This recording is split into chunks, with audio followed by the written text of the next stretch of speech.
그러면 오늘은 이사야서 6장부터 다루겠습니다. 이사야서 6장 한번 보세요. 이사야서 6장 보죠. 우선 한번 읽어보죠. 거기 1절부터 시작해가지고 5절까지 읽겠습니다. 이사야서 6장 1절부터 5절까지가 한 블락이에요. 그 다음에 6절부터 뒷부분이 또 다른 블락이고, 한번 쭉 살펴보도록 하겠습니다. 그래서 6장 1절부터 5절까지 방해되자면요, 한번 쭉 훑어서 읽어보세요. 호시아 왕이 국전에 내가 본즉 주께서 높이 보이는 보좌에 앉으셨는데 그의 옷자락은 상자에 가득하였고 수락들이 모시고 있는데 같이 6 날개가 있어 그 둘로는 자기 얼굴을 가리켰고 그 둘로는 자기의 발을 가리켰고 그 둘로는 날며 서로 불러 이르되 거룩하다 거룩하다 거룩하다 만군의 여호와여 그의 영광이 온전히 충만하기를 하노라. 이같이 하답하는 자의 소리로 말미암아 임시방의 터가 요동하며 성령의 연기가 충만한지라. 그때 내가 말하되 하루가 나여 망하게 되었구나. 나의 입술이 부정한 사람이요 나의 입술이 부정한 백성 중에 거주하면서 만군의 여호와이신 왕이 되었음이로다 하였더라. 감사합니다. 여러분 거기 앞에 보게 되면은 이사야가 시온을 보는데 내가 본즉 주께서 높이 들려온 보좌에 앉으셨는데 그의 보좌 성지에 가득하였더라. 여러분 그 증인의 율법이라고 있어요. 그러니까 여기 이사야서 지금 6장 1절부터 5절까지는 이사야가 본 시온을 언급하고 있는 거예요. 그런데 이사야가 주전인물이기 때문에 예수 그리스도의 전세에 계신 예수 그리스도를 본 겁니다. 근데 이사야는 주전인물이에요. 구약의 하나님 여호와를 섬겼는데 그 구약의 여호와는 전세에서 예수 그리스도와 같은 분입니다. 그 전세에서 예수 그리스도를 본 걸 언급한 거예요. 그래서 증인의 율법이라고 그래가지고 증인의 율법이라고 그랬습니다. 그래서 우리가 잘 나와 있는 규절이 고린도후서 13장 1절 한번 읽어볼게요. 고린도후서 13장 1절 거기 오면은 증인의 율법이라고 나와 있는 게 있습니다. 그래서 이사야는 전세에서의 예수 그리스도를 봤습니다. 그래서 증인의 율법을 한번 찾아볼게요. 그래서 고린도후서 13장 1절을 한번 읽어보겠습니다. 그래서 안인수 자매님 찾으셨으면 13장 1절만 읽어주십시오. 내가 이제 세 번째 너희에게 가리니 두세 증인의 입으로 말마다 확정하리라. 감사합니다. 거기 두세 증인의 힘으로 확정케 하리라. 어떤 말이 진실하다는 걸 증거하기 위해서는 고대 율법에 따라 가지고 여기 두세 명의 증인이 요구됐습니다.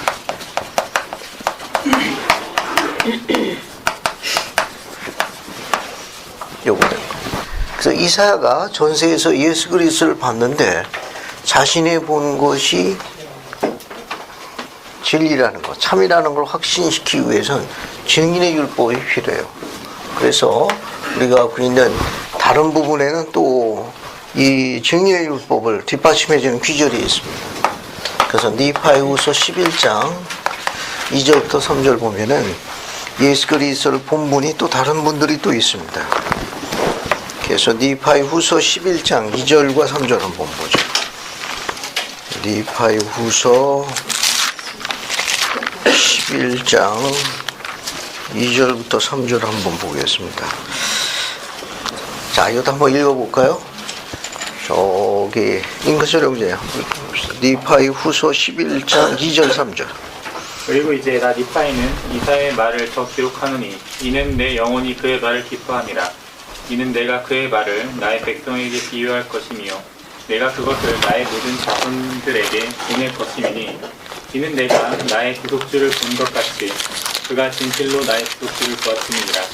또 내가 그것을 그들을 본 것 같이 나의 동생 야곱 넷이 그를 보았느니라. 그런즉 내가 그들의 말을 나의 자손들에게 보내어 그들에게 나의 말의 참됨을 증명하리라. 그런즉 하나님께서 말씀하시되 세 사람의 말로써 내가 내 말을 확립하리라 하셨느니라. 그럼에도 불구하고 하나님은 더 많은 증인을 보내시나니 그는 그의 모든 말씀을 입증하시는도다. 감사합니다. 여기 보면 리파이가 구속주를 본 걸 언급했죠. 그 2절 보면 이는 내가 나의 구속주를 본 것 같이, 여기 보면 여기 구속주를 봄. 리파이도 보고 또 누구도 봤습니까? 야곱. 나의 동생 야곱도 봤느니라. 그죠? 그 다음에 이뿐만 아니라 여기 2절 맨 앞에 보게 되면 이사의 말을 더 기록하노니 그렇게 나와 있죠. 그러니까 최소한 예수 그리스도를 본 사람이 최소한 몇 명입니까? 여기는 3명이에요. 이사야도 포함됩니다. 여기 이사야도 포함되고 그 다음에 니파이도 포함되고 야곱도 포함됩니다. 그래서 증인의 율법이라고 그래가지고 니파이후서 고린도후서 13장 1절에 두세 사람의 증인이 된 거예요. 이건 신명기에도 있습니다. 신명기 19장 15절로 구약에도 나옵니다. 구약 신명기 19장 15절 한번 보세요. 예, 구약 시기에도 같이 주어져 있는 율법이에요. 이거 우리가 증인의 율법이라 합니다. 한번 찾아볼까요? 강영란 전님. 네. 신명기 19장 15절 한번 읽어보세요. 네. 사람의 모든 악에 관하여 또한 모든 죄에 관하여는 한 증인으로만 정할 것이 아니요 두 증인의 입으로나 또는 세 증인의 입으로 그 사건을 확정할 것이며. 감사합니다. 그러니까 이와 같은 율법에 의해 가지고 어떤 것이 참임을 이렇게 확증할 경우에는 증언이 필요했는데 한 사람의 증언이 아니라 최소 두세 사람의 증언이 요구됐습니다. 그래서 이사야가 전세에서 예수 그리스도 그의 구주를 봤어요. 또 구약식이니까 구약의 하나님 여호와의 전세의 상태를 본 겁니다. 그 이사야만 본 게 아니라 또 누구도 봤어요. 니파이도 보고 야곱도 봤습니다. 이런 기록이 고린도 후서에도 나와 있고 니파이 후서 11장에도 있고 신명기에도 언급되어 있습니다. 또 이 증인의 율법으로 오늘날 회복된 교회에서 가장 위력을 발휘하고 있는 증언이 뭐가 있죠? 세 증인과 8증. 이것은 다시 한 번 더 반복해요. 물문경에 몰몬경에 보면은 세 목격자의 증언과 8모임 벌써 두 부분으로 나눠져 있죠. 또 주는 그리스도시오 하나님의 아들이라는 걸 증거하는 경전 시스템도 어떻습니까? 우리가 갖고 있는 성경도 있지만 뭐도 있어요? 몰몬경. 몰몬경도 있고 또 뭐도 있습니까? 교리와 성약도 있고 그죠? 갑진진도 있고 항상 유념하실 점이 있습니다. 꿈보다 해몽이 더 중요해요. 알겠어요? 어쨌든 증인의 율법에 맞는 거예요. 예, 아주 강력한 배경이 됩니다. 그래서 이 부분은 전세에서 예수 그리스도를 봤는데 거기 보게 되면 6장 1절에 그의 옷자락이 성전에 가득하였고 따라서 우리는 전세에 예수 그리스도가 어디 계시다는 걸 암시하고 있는 겁니까? 어느 왕국 상태에 있다는 걸. 그렇죠. 헤이 왕국에 있는 예수 그리스도를 봤다고 이렇게 암시하고 있는 거 설명하시죠. 왜? 2절부터 5절까지 나와 있는 그 묘사가 헤이 왕국의 상징을 나타내는 용어로 구사되어 있다는 거예요. 예를 들게 되면 4절 맨 끝에 보게 되면 성전의 연기가 충만한지 이렇게 나와 있죠. 이 불과 연기는 경전상에서 헤이 영광의 상태, 즉 하나님의 영광을 나타내는 표현으로 알려져 있습니다. 그러니까 이게 헤이 영광의 상태라는 걸 암시하는 거예요. 또 나타내는 또 특징 중에 하나가 뭐가 있는가 하면 그 2절 앞에 슬랍들이라고 나오죠. 이 슬랍들은 구체적으로 어떤 천사들입니까? 일종의 총사들인데 거기 슬랍들이라고 나오죠. 6장 2절에 보면 슬랍들이라고 나오는데 이 슬랍들은 구체적으로 어떤 천사들을 이야기합니까? 천사의 일종이에요. 이 슬랍들은 어떤 천사들? 여기 보면 슬랍들이 모시고 섰는데 각기 6날개를 갖고 있더라. 그죠? 이 슬랍들은 어떤 천사를 이야기합니까? 네, 청소. 하나님의 면전에서 살면서 그분께 계속하여 영광과 명예 예배를 드리는 천사들이라는 감사합니다. 여러분 그 쉽게 찾아볼 수 있는 용어인데 이 용어는 하나님 면전에 거하는 천사들이에요. 하나님 면전에 거해가지고 그분께 영광을 돌리고 그분의 영예를 돌리며 그분을 경배하고 찬양하는 일종의 그룹입니다. 그룹. 복수예요. 세라핌세라고도 되어 있는데 그러니까 하나님 면전에 거하면서 그분께 영광을 돌리고 영예와 찬양을 경배를 돌리는 일종의 찬양하는 찬송 그룹, 이런 그룹들을 우리가 슬랍들이라고 그래요. 요한계시록에도 이제 표현이 많이 나와 있습니다. 슬랍들이라는 표현은 일종의 천사들의 그룹인데 하나님 면전에 거하는 천사들이에요. 그래서 그분께 영광을 돌리고 그분의 영화로움이나 그분께 찬송이나 찬양으로 그분을 경배하는 특별한 그룹의 천사들을 우리가 보통 슬랍들이라고 합니다. 역시 해왕국에 거하는 존재들이기 때문에 해왕국 상태라는 걸 암시하고 있어요. 그런데 이 천사들에게 된 상징적 표현으로 6날개가 있다고 그러죠? 그 6날개는 뭘 의미합니까? 그 6날개를 뭘 나타내죠? 거기 2절에 이렇게 슬랍들에게 6날개가 있다고 그러는데 역시 상징성입니다. 계시가 더 빨라요. 77편 4절 봅시다. 계시로 주어져 있습니다. 교레아 성약 77편 4절로 갑니다. 교레아 성약 77편 4절을 한번 봅니다. 질문과 답이 있어요. 역시 이것도 계시록에 나와 있는 내용을 선지자 조셉이 언질한 겁니다. 우리가 한번 읽어보겠습니다. 이 내용도. 이승미 형제님, 교레아서 77편 4절 한번 읽어봐요. 그 짐승들이 가진 눈과 날개를 우리는 어떻게 이해하나이까? 답. 그들의 눈은 빛과 지식을 나타내는 것이니 이는 곧 그들에게 지식이 충만해 있음을 나타내며 그들의 날개는 움직이며 행동하는 따위의 능력을 나타내는 것이니라. 감사합니다. 이 계시록 4장에 보게 되면 이 그룹에 대한 표현이 나옵니다. 이 천사들의 표현이 나오는데 거기 보면 그 눈하고 날개가 나와요. 눈은 우리가 여기 77편 4절에 하게 되면 눈은 뭘 상징합니까? 빛과 지식을 나타내요. 빛과 지식. 결국 지식이 충만한 상태로 언급하는 거예요. 충만한 상태. 하나님에 대한 지식으로 충만한 상태로 언급하는 겁니다. 그럼 날개는 뭘로 나타내요? 움직이며 행동하는 능력을 나타내요. 능력을 나타냅니다. 그래서 참조로 그렇게 알아두시면 돼요. 그리고 이 천사들은 말을 할 줄 알아요? 네. 예? 네. 그 날갯짓만 하고 이렇게 돌아다니는 겁니까? 표현이 좀 직설적이라서 죄송한데 6날개니까 얼마나 푸드덕거려야 되는 거예요. 그렇게 생각하시면 안 돼요.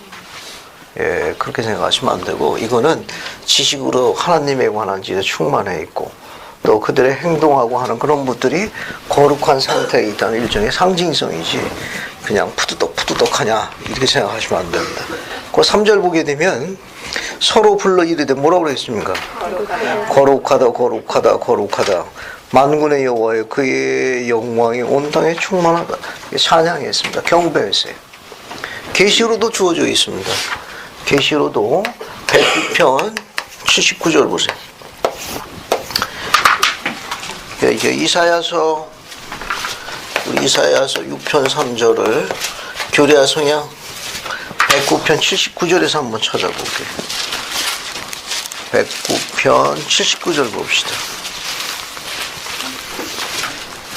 109편 79절이에요. 그래서 한번 읽어볼게요. 저기 오이선 자매님 한번 읽어봐요. 109편 79절 한번 읽어봐요. 그 교회를 받아주사 그 위에 당신을 내려 두시옵소서. 그리고 당신의 영의 권능으로 우리를 도우사 우리를 당신의 보좌로 둘러싼 밝고 빛나는 스랍들과 우리의 음성을 합하여 하나님과 어린양에게 호산나라고 노래하며 찬양의 환호를 외치게 하시옵소서. 감사합니다. 그 여러분 하나 둘 셋 네 번째 줄 봐요. 우리로 당신의 보좌를 둘러싼 밝고 빛나는 슬랍들과 라고 표현되어 있죠. 그죠? 여기 보면 당신의 보좌를 둘러싸니까 하나님 면전에 거하죠. 하나님 면전에서 그분 앞에 거하면서 그분께 영광과 영예와 그리고 그분께 경배를 드리는 특별한 무리라는 걸 알 수 있습니다. 그래서 그들이 이제 경배하는 음성을 표현해 놓은 거예요. 하나님과 어린 양이 호산나라고 노래하며 찬양의 환호를 계시로서 설명하고 있다는 거. 자, 그 다음에 이제 나머지 내용 한번 보겠습니다. 거기 보세요. 이제 5절 보게 되면 그 시연을 본 바로 그때에 이사야가 뭐라고 했는가 하면 화로다 나여 망하게 되었도다. 나는 입술이 부정한 사람이요 나는 입술이 부정한 백성에 거주하면서 만군의 여호와신 왕을 배웠음이로다 하였더라. 그 이사야서는 구약의 여호와 하나님 즉 전세 예수 그리스도의 해왕국에 있는 상태를 본 겁니다. 그런데 이 영화스러운 시연을 본 이사야가 왜 그렇게 표현했습니까? 화가 있도다 나여 망하게 되었도다. 왜 이렇게 표현했습니까? 그 영화로운 시연을 봤음에도 불구하고 화가 있도다 나로 말미암아 내가 망하게 되었도다. 왜 그렇게 표현했을까요? 자신이 부족하다. 어디에? 자신이 부족하다. 그렇지요. 자신이 지금 누리고 있는 이 영화로운 축복에 비해 가지고 자신이 갖고 있는 그런 자신의 상태가 어떻다는 겁니까? 한없이 부족하다는 것. 이 부족한 상태에 비해서 전능하신 분이 내게 주신 은혜는 감당할 수 없어서 지금 압도당한 그 상태를 이야기하는 거예요. 압도당한 상태를 너무나 감당할 수 없을 만큼 큰 그런 영화로운 시연을 보게 되었을 적에 그가 거기에 압도당했다는 표현을 언급한 것이지, 그런 부분은 이게 자기가 워낙 부정해가지고 이렇게 망조에 들었다 그런 묘사는 아니라는 거예요. 압도당한 걸 이야기한 겁니다. 그 다음에 이제 자기가 정결케 되었던 과정이 6절부터 쭉 묘사되어 있어요. 6절부터 보시면 그때의 스랍 중 하나가 부젓가라고 제단에서 집은 바 핀 숯을 손에 가지고 내게 날아와서 어때요? 그 볼에 핀 숯을 가지고 와가지고 어디다 댔습니까? 7절에 입에 닿았으니 네 악이 제하여졌고 네가 제사해졌냐 하였더라. 1년에 뭘 이야기하는 겁니까? 이런 과정들은? 그렇죠. 죄사함을 받는 과정을 묘사하는 거예요. 1년에 이런 과정들은 이 전부 정결케 되는 과정을 이야기하는 겁니다. 이사야가 이제 하나님의 부름받은 종으로서 아주 정결케 되어지는 1년의 과정을 묘사하는 거예요. 그래서 입술에 닿았다, 악이 제하해졌다, 죄가 사해졌다는 건 이사야가 아주 정결케 되었다는 걸 묘사하는 표현입니다. 이거는. 그 다음에 8절도 한번 보죠. 8절 봅시다. 오의진 자매님 8절 한번 읽어보세요.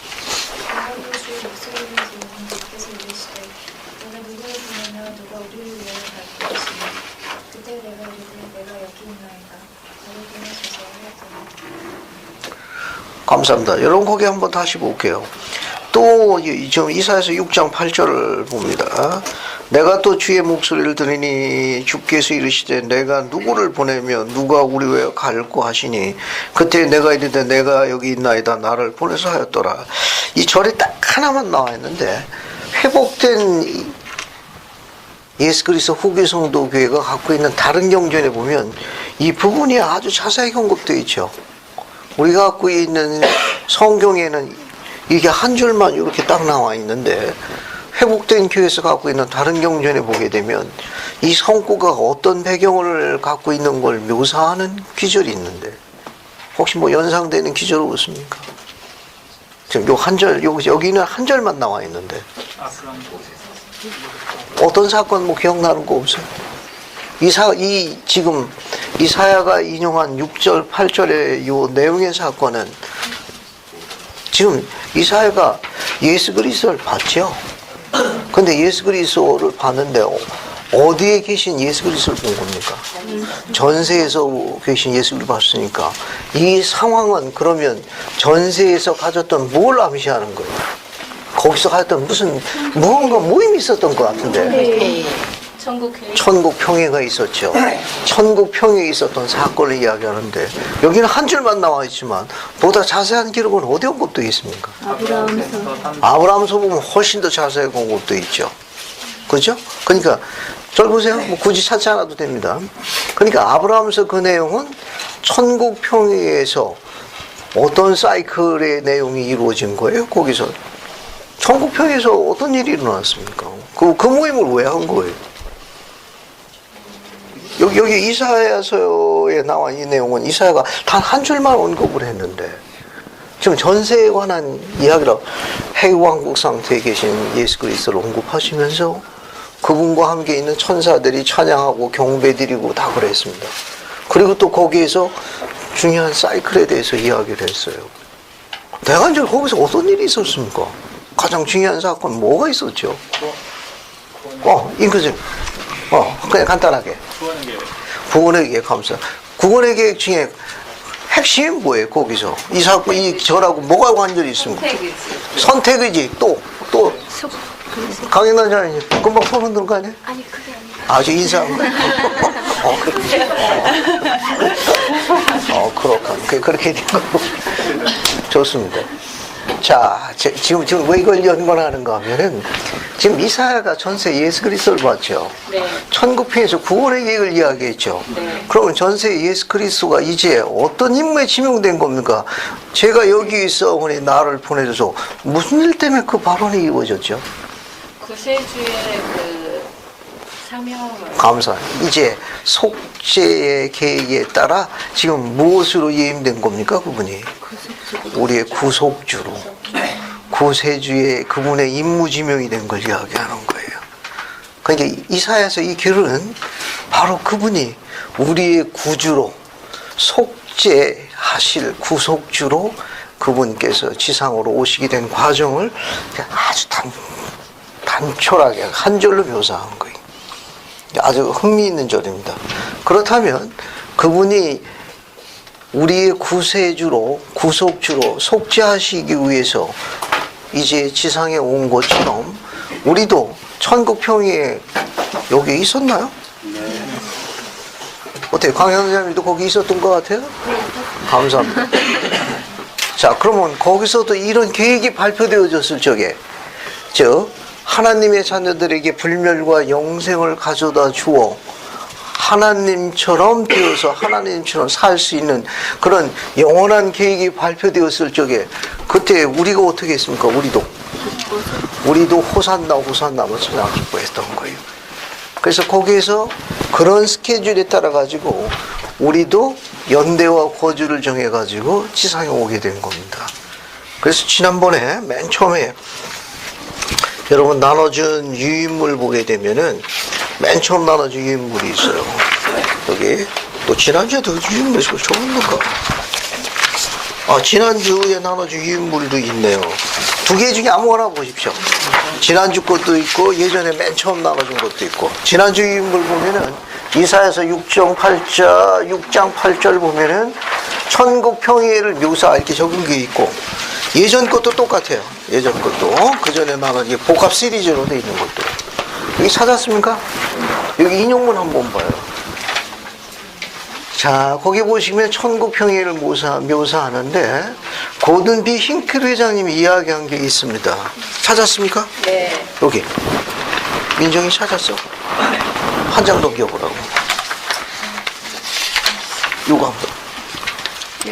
이거 한번 봐. 지금 하늘에 계신 하나님께서 때가 참 경륜의 시대에 충만한 복음을 안내하시겠다고 하신 고대의 예언이 성취되는 시대입니다. 여러분이 우연히 이곳에 와 있는 것이 아닙니다. 여러분은 하나님의 계획하에 여기에 와 있습니다. 감사합니다. 고든비 힝클이. 여러분 여기 우연히 와 있느냐 하네요. 특히 이 클래스에 이렇게 오는 것도 우연이 아니라는 거. 예. 여러분은 우연히 왔다고 하지만 우연히가 아닙니다. 여기 아담 때라고 그러죠. 아담 때부터 예수 그리스도가 성령을 베풀기까지는 경륜의 시대를 몇 개로 나눕니까? 네 개의 경륜의 시대로 나눠요. 네 개로 경륜의 시대로 나눠요. 그 다음에 예수 그리스도가 오셨죠. 그 다음에 성천하셔서 올라가시면서 그때 또 선언하신 게 있는데 뭘 선언하셨죠? 다시 오시겠다. 그렇죠.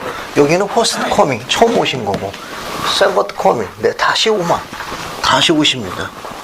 그걸 재림이라고 그러죠. 그리스도께서 다시 오시겠다는 건 몇 개의 경륜이 나눕니까? 두 개로 나눕니다. 두 개요. 재림에서 오시면은 이 경륜 시대가 몇 번째 경륜 시대가 돼요? 그걸 뭐라고 그러죠, 우리가? 복천년이 합니다. 왜 천년 앞에 복자가 붙었어요?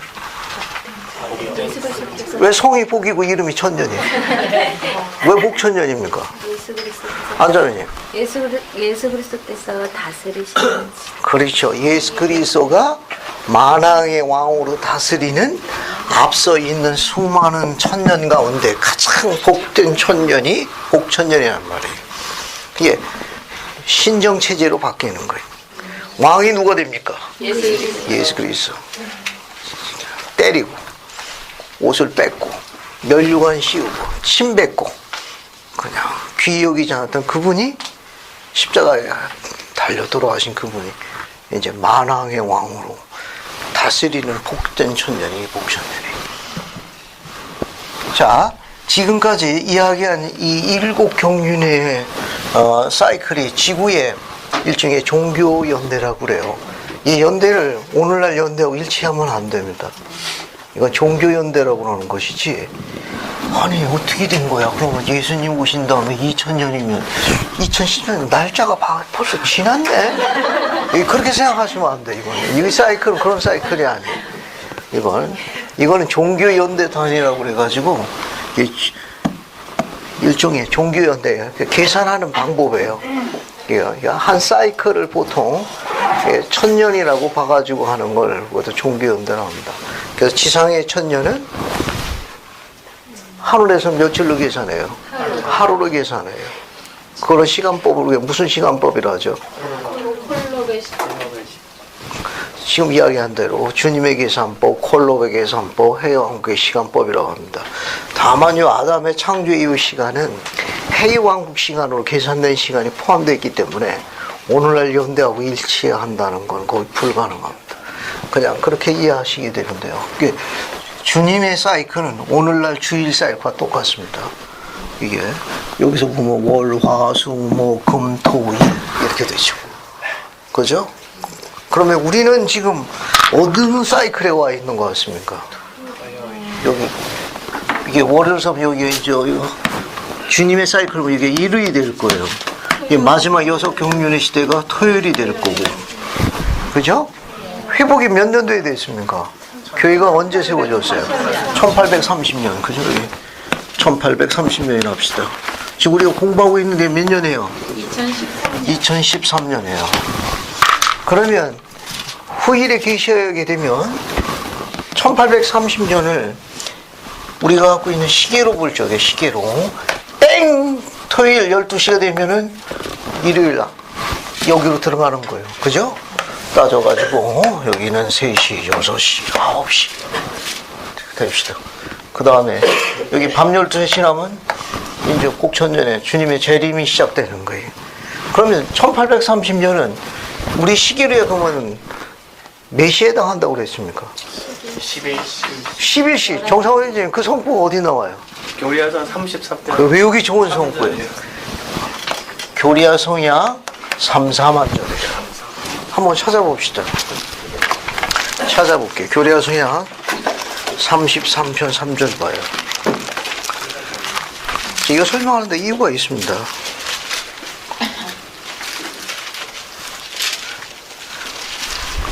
찾았습니까? 그 3절 보세요. 바트님이 헤어져 추수하게 되어서 때는 몇이라?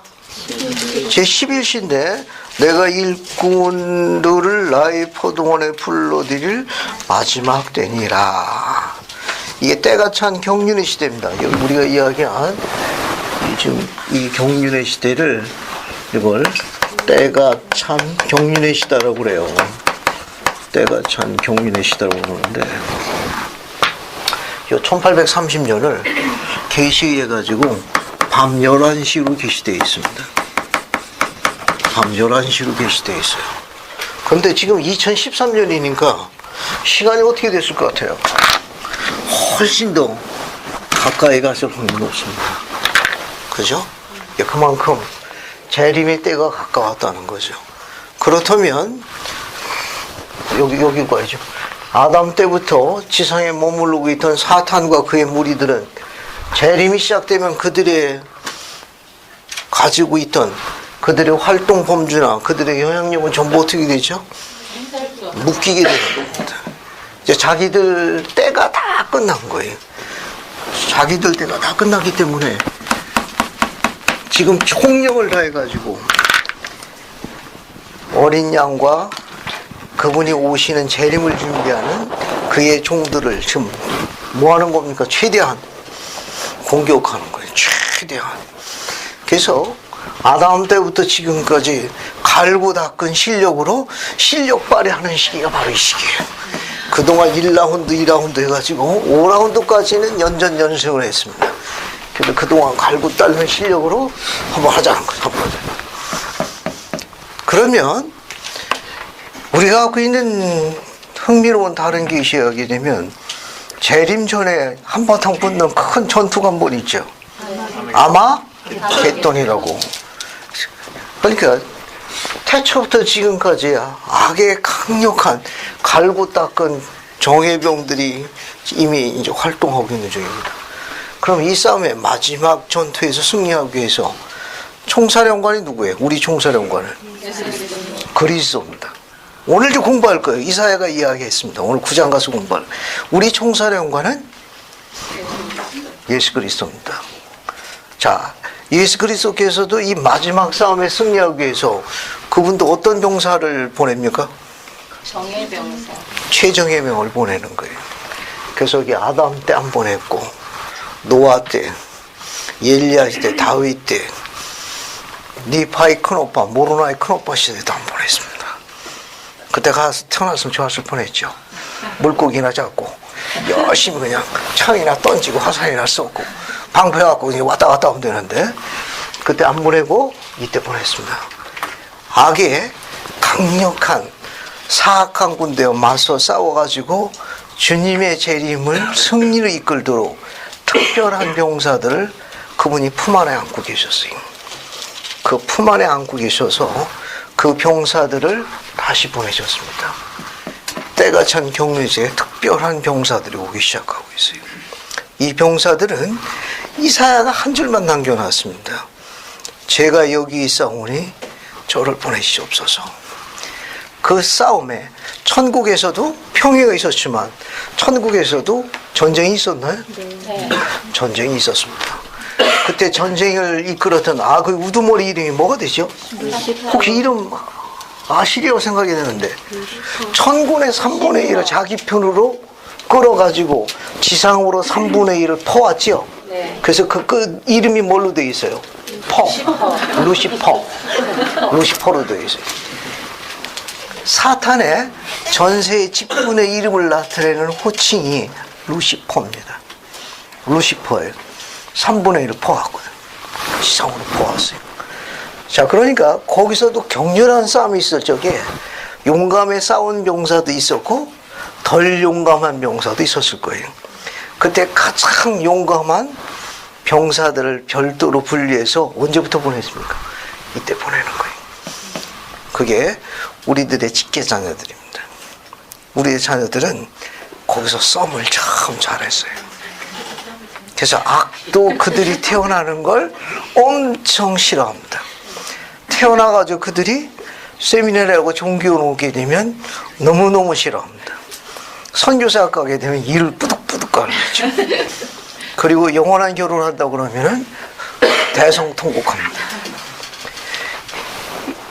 제가 지금 이야기 드리는 건 단 한 줄만 나와 있지만 특별한 스케줄이 있다는 걸 이사야가 암시한 거예요. 이사야가 암시한 겁니다. 그러니까 주님께서도 창세부터 아주 오랫동안 품 안에 안고 있는 자녀들이 우리 자녀들입니다. 역으로 사탄도 오랫동안 그를 회방하기 위해 가지고 표적을 그들도 게을리하지 않고 눈여겨보고 있다는 것도 염두에 두셔야 돼요. 어쩌면 그런 연골이 인해 가지고 알 수 없는 이유로 어린 나이 때부터 시련과 역경, 고난의 프로그램에 뛰어들 수 있다는 걸 암시하는 거예요. 하나만 더 물어봅시다. 구속주로, 구세주로 예임된 우리 주님께서 지상생활 33년이 편했던가요?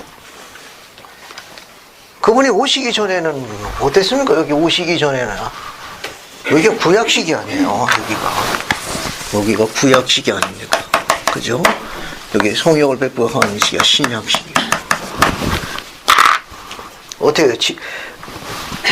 만군의 여호와 이스라엘 하나님입니다.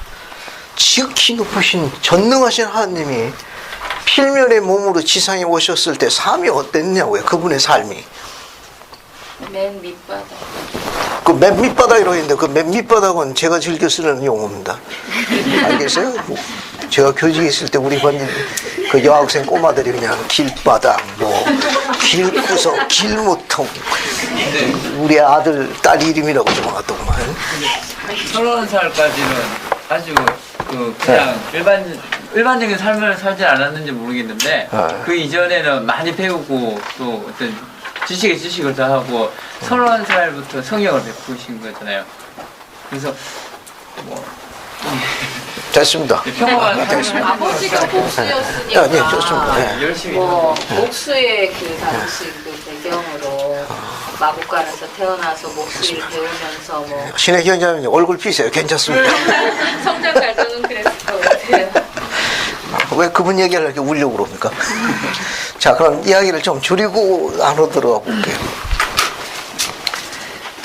하나님이 지상에 오신 중요한 이유가 있습니다. 그분에 관한 기록을 이제 이사야가 뒷부분에 정리하게 되는데 그분은 불편하신 삶을 살았습니다.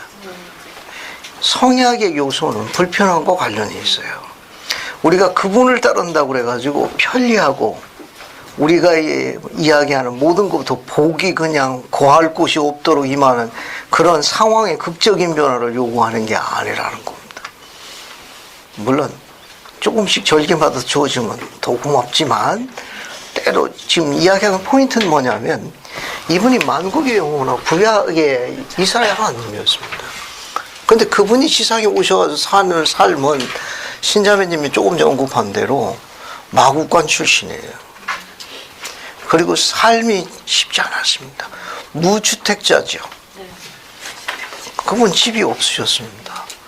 공중의 새도 거할 곳이 있고 여우도 굴이 있고 인자는 머리 둘 곳이 없다고 그랬으니까 그분의 삶이 쉽지 않았습니다.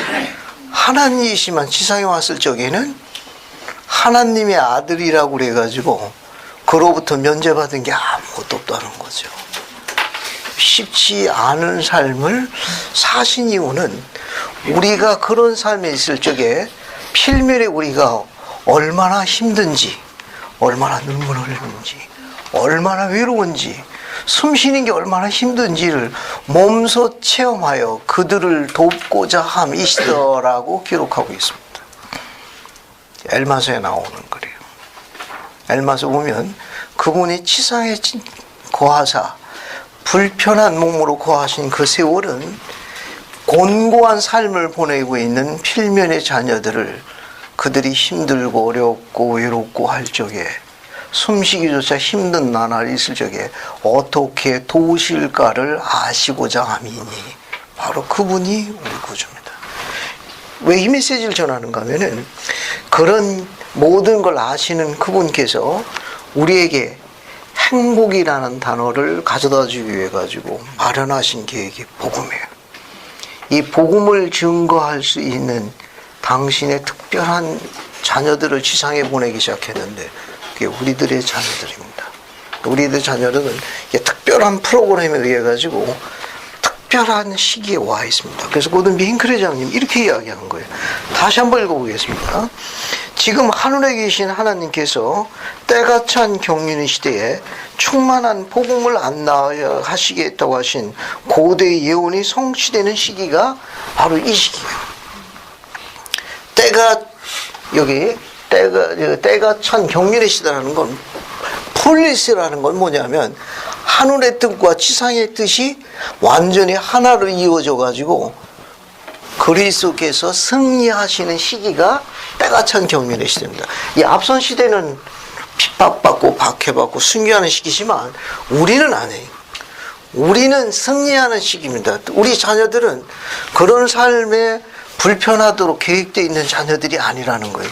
우리 자녀들은 온 세상 방방곡곡에 그리고 그분의 권능과 권세하에서 행복을 누리도록 특별히 예임된 자녀들입니다. 그래서 이스라엘의 빛이에요. 이방인의 빛이 이스라엘 구원자로 예임된 자녀들입니다. 그래서 악도 그걸 알기 때문에 그들을 어떻게 해서라도 회방하려고 그래요. 어떻게 해서라도.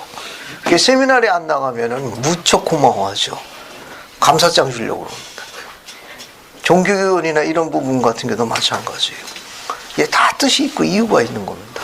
그래서 이 메시지를 한번 눈여겨볼 필요성이 있어요. 그래서 힝크레장님이 이야기한 대로 여러분은 우연히 이곳에 와 있는 게 아닙니다. 절대로 우연이 아닙니다. 본인은 우연이지. 하나님 계획에 우연 없습니다. 여러분은 하나님 계획하에 여기에 와 있습니다. 이걸 우리가 뭐라 그런가 하면은 가이딩 핸드라고 그래요. 인도하는 손길, 인비저블, 보이지 않는 신의 손길입니다. 그분의 손길이 인도하시는 거예요.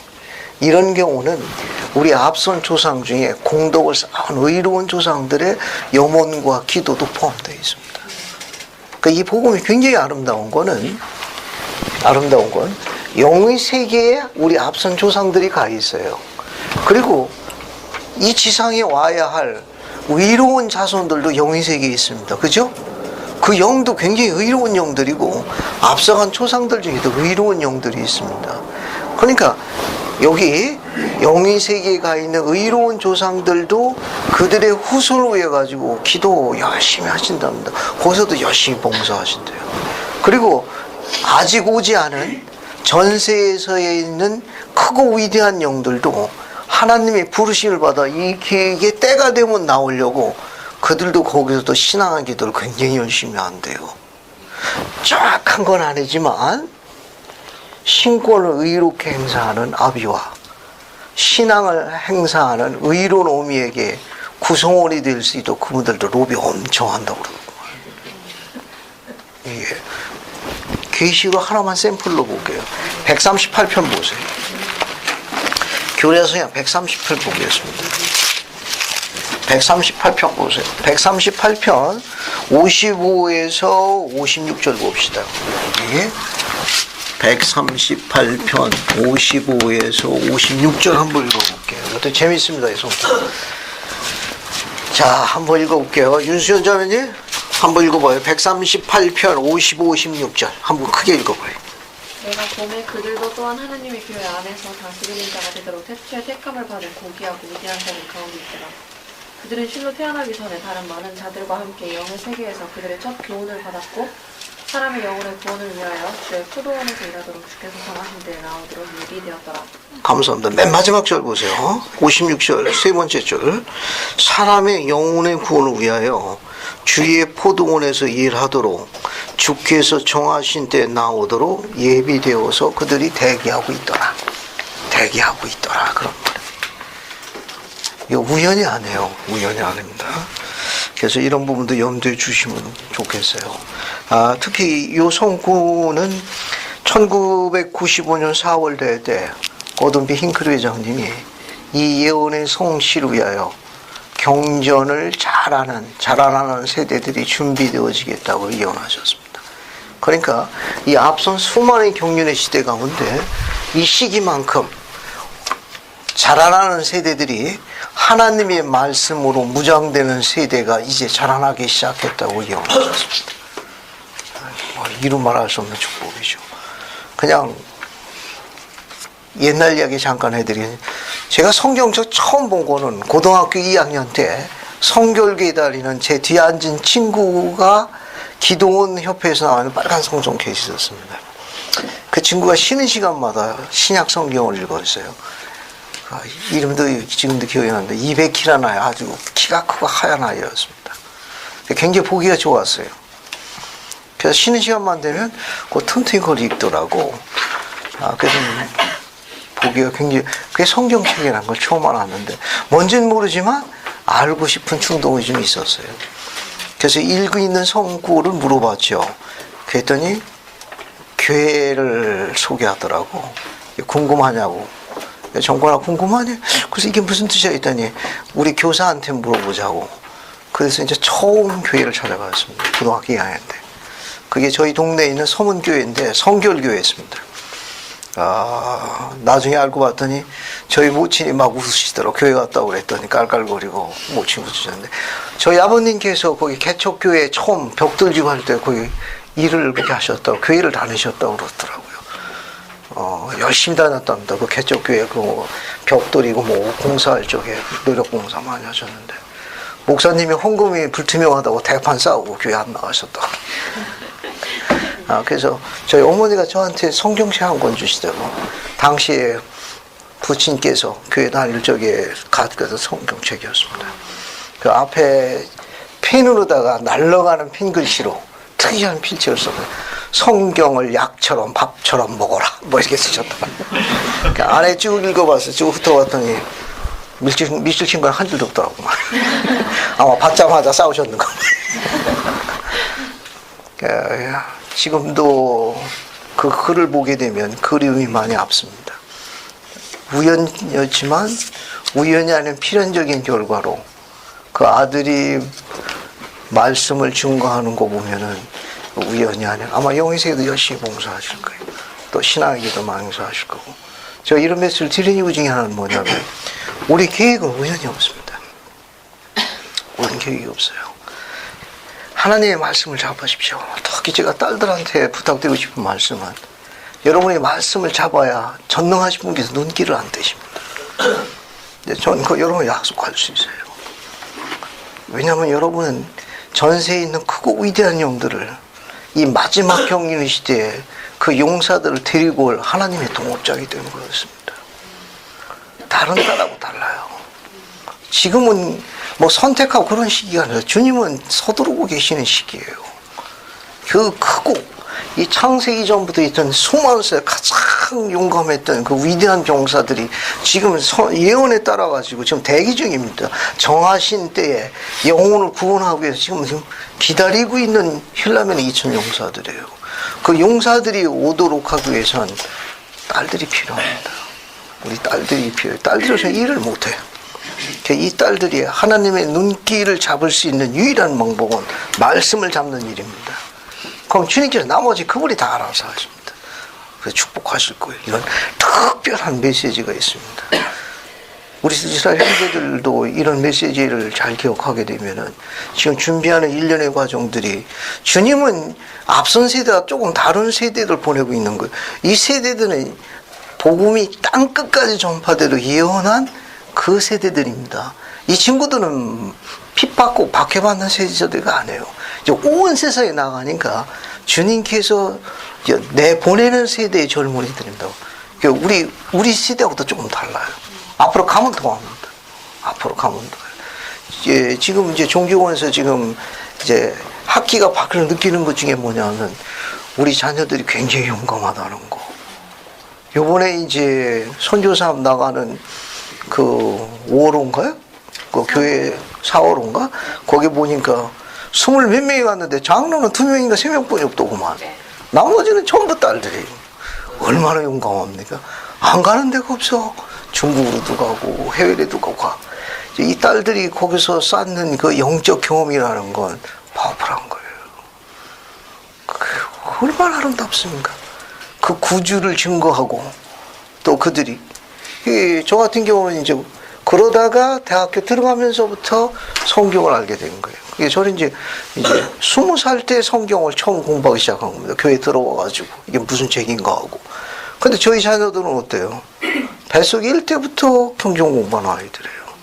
태중에서 엄마가 물문병이 있고, 뱃속에서부터 있으니까, 그러니까 애들이 태어나니까 저항감이 많지. 태중에 있을 때부터 훈련받은 애들이에요. 어린아이부터 일찍, 그게 예언이 성취되는 겁니다. 이렇게 일찍부터 경전을 하는 세대가 없었어요. 일찍부터. 이런 세대가 준비되고 있으니까 주님께서는 이런 자녀들을 이제 온 땅으로 축복하는 겁니다. 조금 이따 제가 다시 이야기하겠습니다만은 이제 예언이 이제 조금 더 성취됩니다. 재림의 시대에 예. 예수 그리스도의 성도와 루시퍼가 이제 전쟁을 일으킨다 그러잖아요. 그럼 우리가 의식을 받는 그 과정이라고 과정하고 똑같다고 보면 되겠죠. 예수 그리스도께서 여기 사도 베드로하고 야고보하고 요한을 보내가지고 루시퍼를 쫓아보냈듯이 저 과정도 아마 그렇게 이해하면 되겠습니다. 감사합니다. 궁금해서 끝난 다음에 개인적으로 좀 이야기를 하십시오. 자, 그 다음에 이제 뒤를 보십시오. 뒤를 보게 되면 9절, 10절은 말씀에 대한 상황인데 이건 약간 절이 좀 까다롭습니다. 요전은 약간 까다로운데 한번 일단 읽어보도록 하죠. 여기가 박길류 형제님 9절 10절 한번 읽어보세요. 이사야서 6장 9절 10절. 성구가 약간 까다로운 겁니다. 한번 보세요. 여호와께서 이르시되 가서 이 백성에게 이르기를 너희가 듣기는 들어도 깨닫지 못할 것이요 보기는 보아도 알지 못하리라 하여 이 백성의 마음으로 둔하게 하며 그들의 귀가 막히고 그들의 눈이 감기게 하라 염려하건대 그들의 눈으로 보고 귀로 듣고 마음으로 깨닫고 다시 돌아와 고침을 받을까 하노라 하시기로. 감사합니다. 근데 이 성구를 읽으면 여러분 떠오르는 첫 번째 뉘앙스가 뭐예요? 돌아와가지고 회개하게 되는 게 원래 그분의 계획 아닌가요? 근데 지금 이 내용은 어떻게 되어 있습니까? 회개하지 못하도록. 회개하면 기분 나빠지요. 매를 대려고 손들고 있는데 그거 회개하면 용서하니까 매를 못 대는 거 아닙니까? 그죠? 이제 성구를 읽으면 그 뉘앙스가 매맞게 회개 못하게 하라 뭐 그런 뉘앙스 같은 게 훨씬 더 이게 떠오르거든요. 그죠? 한번 다시 보세요. 여호와께서 가서 네가 가서 이 백성들에게 외치거라. 뭐라고 외치냐? 너희가 듣기는 들어도 깨닫지 못하는구나. 보기는 보아도 알지 못하리라고 하며 이 백성들의 마음을 뭐 하는 겁니다? 깨닫게 해가지고 돌아오게 하는 게 아니라 마음을 둔하게 하며 귀가 막히고 그 다음에 눈이 감기게 그래가지고 뭐 하는 겁니까? 괜히 그들이 돌이켜가지고 눈으로 보고 귀로 듣고 마음으로 깨닫 다시 돌아 고침을 받을까 내가 염려하노라. 이거 어떤 뉘앙스로 이렇게 전달이 된 겁니까 이게? 아니 원래는 사함을 받아갖고 되돌아와야 되는 거 아니에요? 원래 그게 선지자가 하는 역할이구만. 지금 9절과 10절은 이사야에게 여호와께서 뭘 요구하시는 겁니까? 이거 우리 글 아닌가요? 이거 우리말 아닌가요 지금? 요나하고 비슷한 것 같아요. 어떻게 박 형님? 예. 네. 요나하고 비슷한 것 같기도 하고요. 예, 그 백성들을 회개하러 가라고 했는데 이 백성들이 회개하면은 구원을 받기 때문에 요나가 이게 막 바다로 도망갔잖아요. 비슷한 것 같아가지고. 비슷한 것 같습니까? 심술기가 좀 있네 요나도. 우리 성구를 한번 다른 거 한번 읽어보겠습니다. 자, 성구를 한번 읽어볼게요. 교리야 성약 29편 45절 한번 봅시다.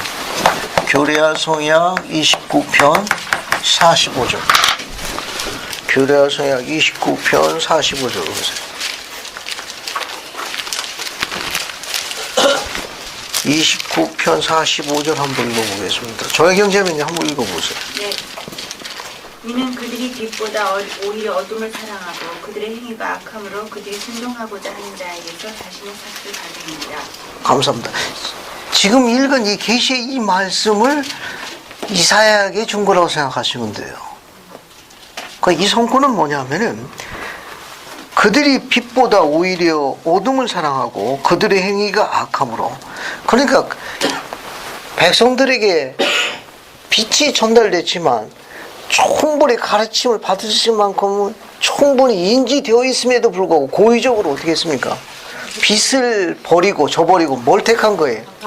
악을 택했기 때문에 그것은 선지자가 그렇게 한 게 아니라 누가 선택한 겁니까? 본인들의 의지의 결과예요. 따라서 그들이 그렇게 악한 결과를 낳았으므로 거기에 해당되는 뭐를 받는다는 겁니까? 형벌을 받는 게 맞다는 메시지를 강조한 메시지가 이 문장이 은유법으로 묘사되니까 조금 어렵게 됐어요. 이 말은 뭐냐면 이사야가 전할 당시 이 백성들, 이스라엘 백성들이 그런 영적인 느낌이라든지 영적인 청력, 영적인 시각을 다 잊어버린 겁니다. 근데 그것은 그들 스스로가 선택한 거예요. 빛보다 어둠을 선택했습니다. 선행보다는 악행을 선택한 거예요. 그래서 거기에 따르는 그 결과가 선지자는 하나님께서 마련하신 게 아니고 본인들의 의지의 결과입니다. 본인들이 택한 거예요. 그들이 악을 택한 거기 때문에 악으로부터 뭘 받는 거예요? 싹을 받는 겁니다. 형벌을 받을 거라는 메시지예요. 이 내용은. 그런데 문장이 은유법으로 묘사되다 보니까 조금 어렵게 되어 있습니다. 그러니까 따라가는 근원으로부터 응답을 받습니다. 그러니까 만약에 이 백성들이 빛을 따랐으면 빛의 근원으로부터 축복을 받았을 거예요.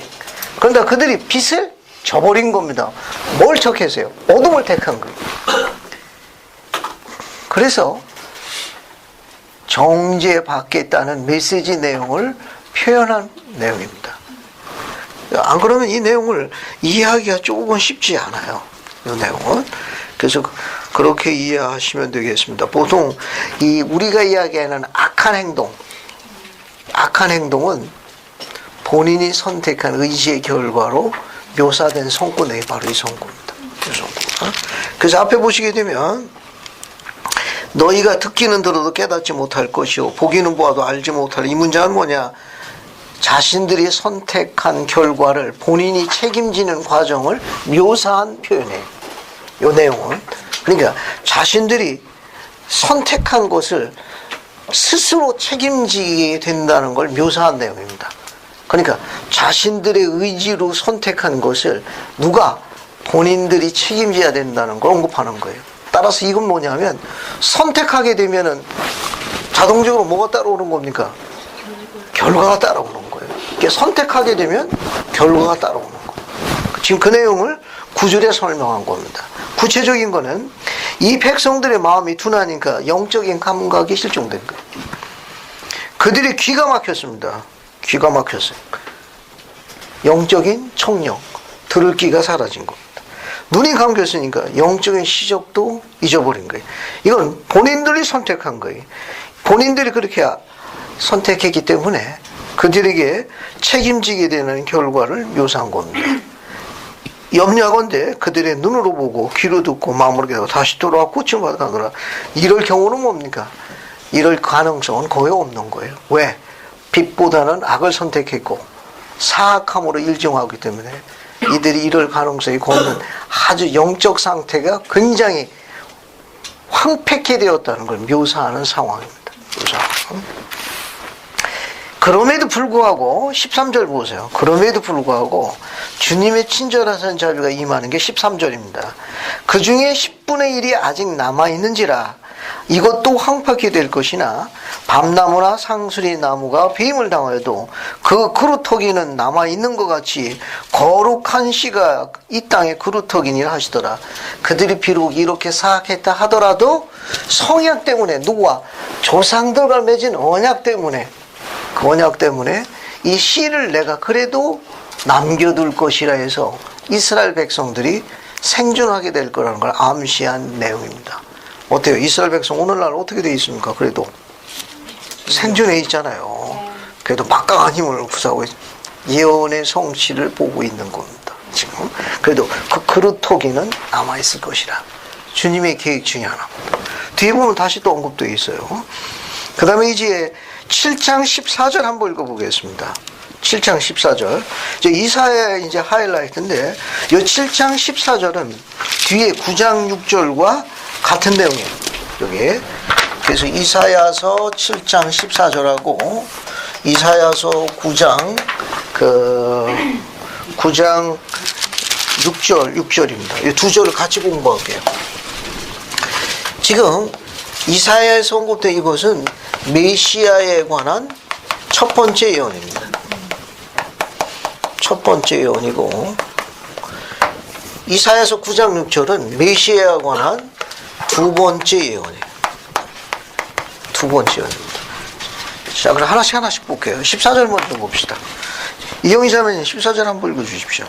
그러므로 주께서 친히 징조를 너희에게 주실 것이라. 보라, 처녀가 잉태하여 아들을 낳을 것이요 그의 이름을 임마누엘이라 하리라. 감사합니다. 그 임마누엘의 뜻이 뭡니까? 거기 임마누엘이라는 뜻이 나와 있는데, 네? 이 문장이 또 우리 신약 성경 또 어디 나오죠? 그 임마누엘이라는 단어가 마태복음에 나오죠. 또 마태복음을 한번 가봅시다. 마태복음 1장 23절로 가볼게요. 자, 여기 임마누엘이라는 단어가 나옵니다. 임마누엘. 마태복음 1장 23절 한번 보죠. 찾았습니까? 이것도 한번 읽어보겠습니다. 박병선 형제님, 마태복음 1장 23절 한번 읽어봐요.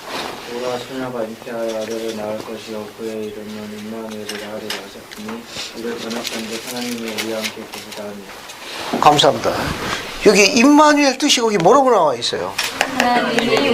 하나님이 우리와 함께 하시다. 하나님이 우리와 함께 하시다. 그죠? 이 문장은 이 안에는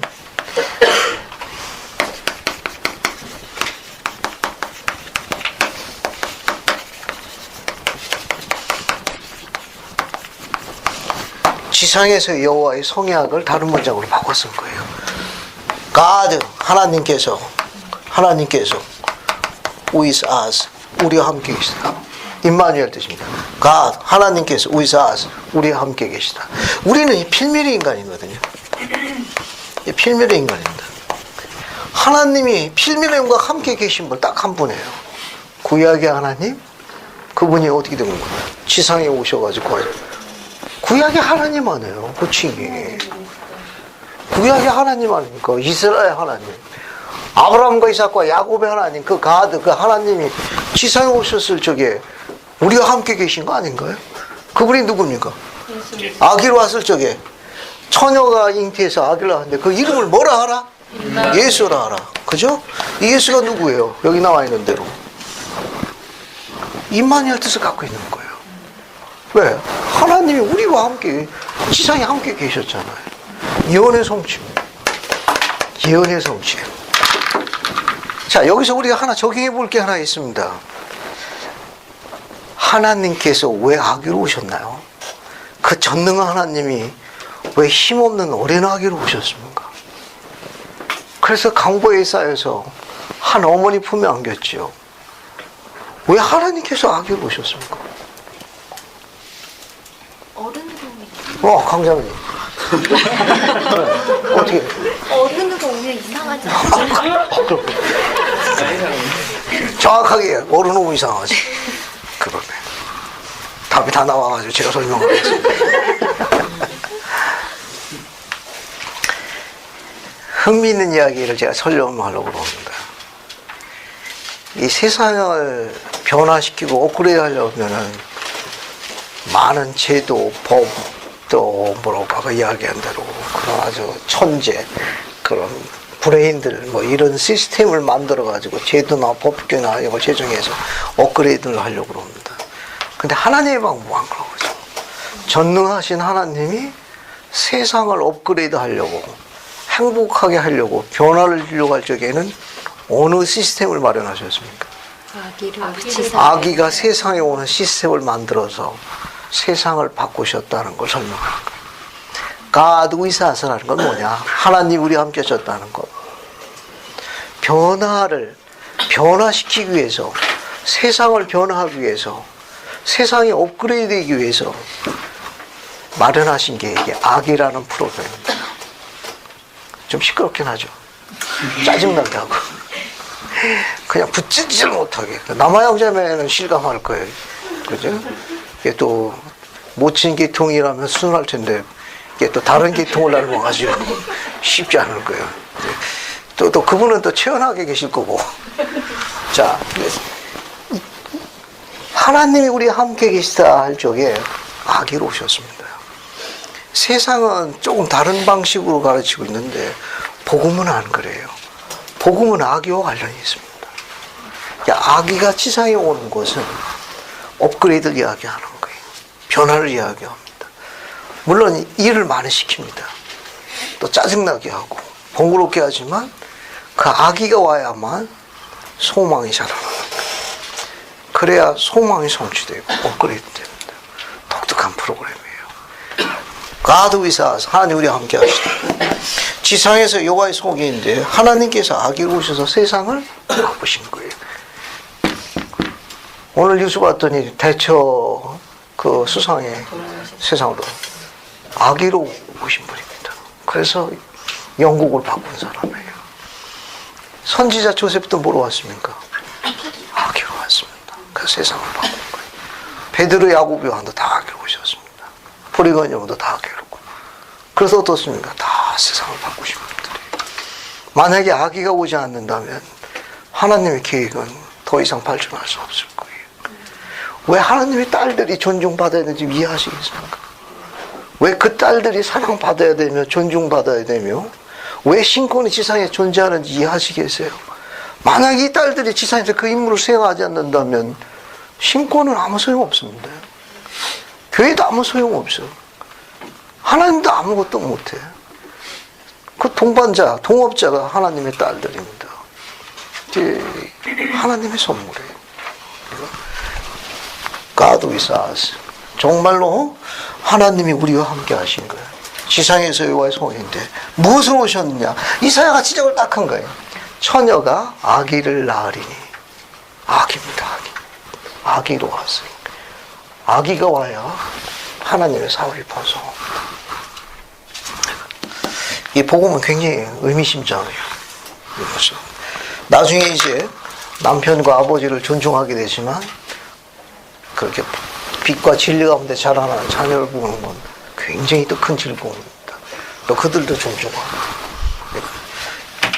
이사야서 9장 6절은 훨씬 더 교리적으로 깊은 의미를 갖고 있습니다. 이사야서 9장 6절 보세요.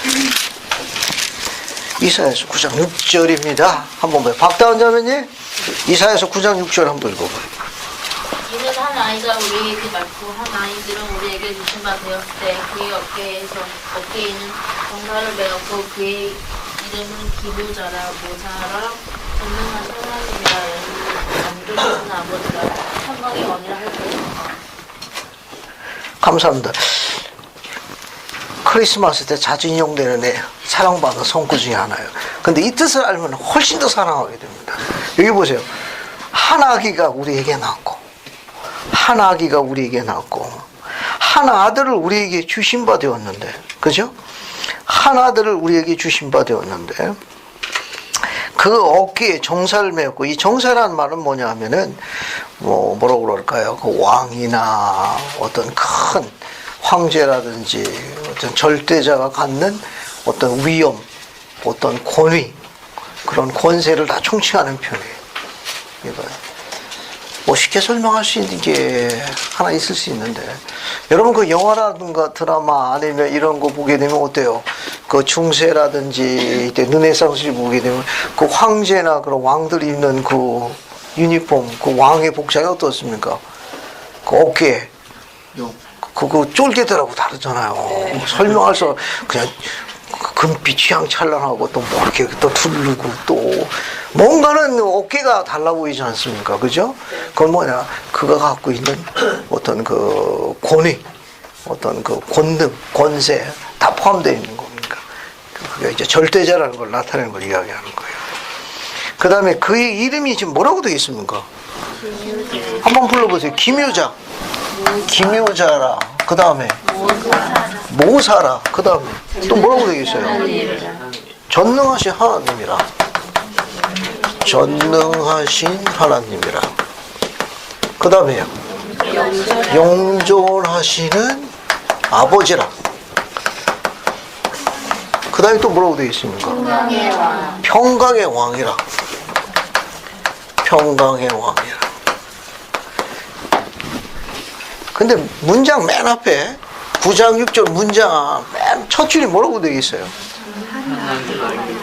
한 아기가 우리에게 낳았고, 그 다음 그 아기, 여기 보세요. 아기가 낳았고, 그 다음에 뭐라고 표현되어 있어요? 그 다음 줄에 아들이죠. 이 아기가 예수 그리스도 아니에요? 그죠? 예수 그리스도가 아들이니까 누구 아들이에요? 하나님의 아들이지만 뭐라고도 불릴 수 있습니까? 아버지로 불릴 수 있고, 또 뭐라고도 불릴 수 있어요? 하나님도 불릴 수 있어요. 짧은 성구지만 하나님의 아들이, 즉 예수 그리스도가 아들도 되지만 뭐도 돼요? 아버지도 될 수 있습니다. 또 뭐라고도 불릴 수 있다는 겁니까? 이 아들이 하나님이라고도 불릴 수 있다는 걸 한 절에 다 묘사한 거예요. 그러니까 예수님은 아들도 되지만 뭐도 돼요? 아버지도 불릴 수 있습니다. 약간 까다로운 교리긴 한데 여러분들은 그런 게 있다라고만 알고 계시면 돼요. 나중에도 설명할 수 있는 게 이겁니다. 유인물에는 짧게 묘사를 했는데 이런 게 있다는 말이죠. 오늘 이거 다루는 시간 아니니까. 예수님이 아들도 되시고 아버지도 돼요. 첫 번째, 그분이 아들 되시는 첫 번째 이유가 뭐죠? 창세기 이전부터 따져. 창세기 이전부터. 영적으로 자는 그렇죠. 세상 오기 전에 전세에서 영으로 지은 자녀 중에 퍼스트본이에요. 퍼스트본. 영적으로는 장자가 되시는 분이에요. 퍼스트본. 그러니까 우리 딸들에게는 뭐가 돼요? 예수님이 우리의 큰 오빠가 되는 거예요. 알겠어요? 큰 오빠가 얼마나 좋습니까? 군인들 다 거기서 알아서 다 했죠. 오빠 하면 돼. 이게 오빠가 얼마나 좋아요. 바로 그분이 여러분의 제일 큰 영적으로 장자예요. 육적으로는 뭐가 되십니까? 독생자예요. 독생자. 육적으로는 독생자입니다. 이 독생자 뜻이 무슨 뜻이죠? 그냥 간단하게 설명하실 수 있는 분 있습니까? 독생자. 저기 조태원 선생님, 독생자에 대해서 한 문장으로 쉽게 좀 설명 좀 해주십시오. 반원 들고 해가지고. 북에 보통 이제 독자가 이제 모기 활동을 따라서 하는데. 그렇죠. 독생자가 이제 부귀 활동을 따라서 그 나타나는 의미이고, 그 유일하시게 하나님으로부터, 그러니까 부친이 하나님인 그런 아버지다 그런 뜻이죠. 감사합니다. 여러분 좀 이해가 됩니까? 네. 그래도 뭐 반응이 한쪽만 나오는 것 같아요.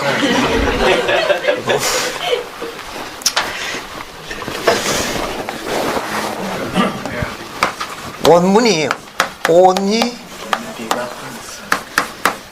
begotten son. 이 뒤에 in the flesh라는 단어가 있는 걸 봅니다. 이게 육이라는 뜻입니다. 우리 육. 살과 빼먹으면 flesh라고요. 요 in이라는 말은 in the course of라는 뜻입니다. 육신을 입고 지상에 오는 과정에 있어서 그런 말이에요. 그런 과정에 있어서 유일하게 태어난 아들입니다. 요 같은이라는 단어는 여기서 부계 쪽을 이야기해요. 아버지 쪽을 이야기해요. 보통 우리는 모계 쪽으로 이야기해요. 내가 서울에서 태어났습니다. I was born in 서울. born. 이건 어머니 쪽을 이야기해요. 어머니 쪽을 이야기해요. 그러니까 육신을 준 어머니가 누구냐? 마리아예요. 근데 육신을 준 아버지가 여기는 필멸의 어머니고, 필멸의 어머니. 꼭 죽어야 하는 어머니예요. 근데 육신을 준 아버지가 우리하고 달라. 우리는 필멸의 아버지예요. 그래서 우리 아버지도 돌아가셨거든요. 우리 어머니도 돌아가셨습니다. 그 저도 어떻게 해야 돼요? 꼭 돌아가셔야 됩니다. 근데 아버지가 달라. 여기 아버지는 불멸의 아버지예요. 불멸의 아버지, 엘로힘입니다. 그러니까 어머니한테는 뭘 받았어요?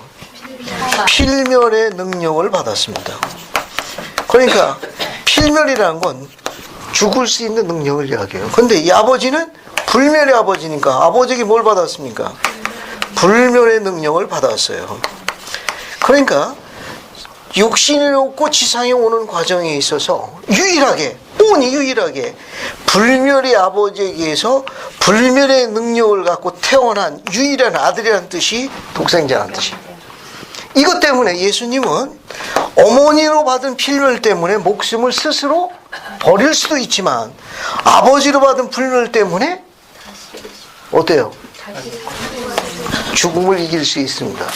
그래서 그분만 죽음을 이길 수 있는 부활의 권세를 갖고 있는 분이 누구냐? 바로 이게 다른 사람은 속지 못해요. 나도 할래 했다가 큰일 납니다. 큰일 나는 거예요. 그게 뭔지도 모르고 좋아 보입니다. 저도 할래요. 그게 안 됩니다. 이분만 육적으로 이분만 이걸 갖고 있습니다. 스스로 버릴 수 있는 필멸의 능력도 있고 그것을 내가 다시 가질 생명을 다시 찾을 수 있는 능력을 갖고 있다는 말씀이 요한복음 10장에 언급되어 있습니다. 미리 공부할게요. 뒤에서도 나오는데 요한복음 10장으로 가겠습니다. 요한복음 10장 보세요. 요한복음 10장 보세요. 요한복음 10장 17절 18절 한번 읽어볼게요. 방해되자면 한번 찾아가 더 읽어보세요. 요한복음 10장 17, 18절. 내가 내 목숨을 버리는 것은 그것을 내가 다시 얻기 위함이니 이로 말미암아 아버지께서 나를 사랑하시느니라. 이를 내게서 빼앗는 자가 있는 것이 아니라 내가 스스로 버리노라. 나는 버릴 권세도 있고 다시 얻을 권세도 있으니 이 계명은 내 아버지께서 받아도라 하시니라. 감사합니다. 18절 끝에서 네 번째 줄 보세요. 여기 보면 내가 스스로 버려. 나는 버릴 권세도 있고 이 버릴 권세가 어떤 권세? 필멸의 권세입니다. 다시 얻을 권세는 불멸의 권세. 이걸 불멸의 권세를 누가 줬어요? Our father, my father. My father, my father. 내 아버지에게 유일하게 받은 아래는 my father, our father이 우리는 our father가 아니라고. 예수님은 my father이 맞나. 내 아버지께서 내게만 주었느니라. 그래서 됩니다. 그래서 독생자로 인해 가지고 뭐가 되는 거예요? 우리의 구세주, 구속주가 되시는 거예요. 됐죠? 자, 이게 아들이 불리우는 중요한 이유를 설명했습니다. 아버지로 불리우는 이유가 있어요. 아버지로 불리우는 이유. 그 중에 하나가 뭐예요? 제일 많이 쓰는 용법. 만물의 창조주. 만물의 창조주. 감사합니다. 만물의 창조주. 만물의 창조주. 그래서 경전에 이렇게 표현되어 있습니다. 영원하신 아버지라는 표현이 나와요. 아버지라는 표현이 나오는데 반드시 이 앞에 예수님을 지칭할 경우에는 이 앞에 어떤 표현이 들어가죠? 요 단어가 만물의 창조주이기 때문에 경전에 하늘과 땅에 영원하신 아버지 하면 전부 예수님을 지칭하는 표현이에요. 왜? 그분이 만물의 창조주니까. 이게 제일 많이 쓰는 용법입니다. 제일 많이 쓰는 용법이에요. 그러니까 만물의 창조주이기 때문에 아버지라고 불리우는 거예요. 음악의 아버지가 누구예요? 바하입니다. 왜 아버지입니까? 일을 많이 했거든요. 그래서 우리 아버지도 어떻게 해야 돼요? 일을 많이 해야 돼. 그래서 아버지라고 부르는 거예요. 간단한 거예요. 제일 쉬운 겁니다. 그 앞에 이 용어가 붙어요. 이 영원하시는 사용되기도 하고 생략되기도 하고 그래요. 그냥 하늘과 땅 영원하신 아버지 하기도 하고 하늘과 땅 아버지 만물의 창조주인 전부 예수님을 지칭하는 표현이에요. 됐죠? 이게 제일 많이 쓰는 용법입니다. 근데 우리가 침례받으면 우리 누구 자녀로 부르죠? 그리스도의 자녀로 부름받습니다. 알겠어요? 우리가 침례받으면 우리는 그리스도의 자녀라고 불러. 왜? 그분이 우리에게 뭘 가져다 줬기 때문에 그래요? 생명. 새 생명을 주신 거예요. 부활이라는 새 생명. 복음대로 생활하면 영생이라는 새 생명을 주기 때문에 우리의 영적인 뭐가 돼요? 아버지가 되는 거예요. 그런 개념 두 번째 용법이 있습니다. 그런 거 조금만 이해하시면 되겠어요. 그래서 여기 보세요. 여기 영존하시는 아버지라고 칭하는 건 조금 전에 이야기한 대로 만물의 창조주 됐습니까? 만물의 창조주에서 하늘과 땅의 아버지라고 불리우는 용법을 제일 많이 써요. 제일 많이 씁니다. 그리고 우리가 거듭납니다. 거듭나, 이게 소위 침례라는 거예요. 거듭나면은 이분이 하신 속죄 때문에 우리가 그리스도의 자녀로 불리움을 받아요. 그리스도의 자녀로 불리우는 용법이 있습니다. 그러니까 이런 게 있다고만 알고 계시면 돼요. 이건. 그 다음에 하나가 더 있는데 오늘 설명은 안 합니다. 알겠습니까? 그냥 이게 성스러운 권능의 부여에 의해 가지고 아버지라고 불리고요. 그리고 이때 불멸의 능력을 받을 적에 엘로힘께서 불멸의 능력을 아들에게 허락하셨을 적에 이 과정을 성스러운 권능의 부여라고 해요. 이것 때문에 아들이지만 아버지 이름을 직접 쓸 수 있습니다. 아버지처럼 이야기할 수 있고 아버지를 그대로 댕해요. 그런데 실제로는 예수님이지만 아버지처럼 말씀하시고 행동할 수 있는 용법이 있습니다. 약간 까다로운 거지만 그런 용법이 있다는 것만 알고 계시면 돼요. 자, 그 다음에 이제 위로 넘어 전능하신 하나님이라는 용법은 이미 설명되어 있는 거죠. 전능하신 하나님, 우리 구약에 자주 사용되는 용법입니다. 구약에 만군의 여호와, 전지전능하신 우리 하나님, 이스라엘 하나님, 전부 거기다 용법이에요. 전부. 우리 구약 성경 같은 거보다 점철되어 있죠. 샘플 하나 볼게요. 샘플로. 신명기 11장 하나 봅시다. 신명기 11장 샘플로. 신명기 11장 보세요. 신명기 11장 보세요. 신명기 11장 한번 봅시다. 다 있지는 않고요. 11장 13절 보세요. 봤습니까? 네. 여기 보면 내가 오늘 신명기 11장 13절이에요. 내가 오늘 너에게 명하는 내 명령을 너희가 만일 청조하고 너희 하나님 여호와를 사랑하여 마음을 다하고 뜻을 다하여 섬기면, 이렇게만 하지만 전능하신 하나님을 이렇게만 섬겨주면 여호와께서 너희 땅에 이른 비 늦은 비를 적당한 때 내리시어. 이른 비 늦은 비라고 했으니까 오늘날 이야기하는 자연의 비와 다른 겁니다. 계절 비하고 다른 거예요. 앞에 보세요. 이 약속을 지금 이야기하는 왜 전능하다는 건